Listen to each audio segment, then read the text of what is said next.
મારા મિત્રો, જંગલાજ રૂપા પ્રાકૃતિક ફાર્મ હિતેશભાઈ મેણિયા વડાળી. આ તમે જોઈ શકો છો અમારી ઘરની જ એવડી હતી. આ એવડી ખાંડી નાખી છે પાયાના ખાતર તરીકે. જ્યાં ઘરની તમારી એવડી હતી તો એવડીને ખાંડી નાખી છે. અને લીંબોળી પણ ઘરની જ હતી તો આ લીંબોળી પણ તમે જોઈ શકો છો આમાં મિક્સર કરી નાખવાની છે. આ એવડી લીંબોળીનો મિક્સ પાયાના ખાતર તરીકે અમારે પ્રાકૃતિક ખેતીમાં ઉપયોગ કરવાનો છે. જંગલાજ રૂપા પ્રાકૃતિક ફાર્મ હિતેશભાઈ મેણિયા વડાળી. મારો મોબાઈલ નંબર છે 97 244 2825. જા એવડી લીંબોળી હાલો જો મિત્રો આપણે આ પાયાના ખાતર તરીકે એવડી લીંબોળીનો ફળ વાવવાનું ચાલુ છે.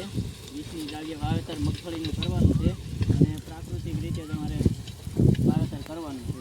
અને આમાંથી મગફળી લાવી અને માંડવી તૈયાર કરી અને તેલ તૈયાર કરવાના છે.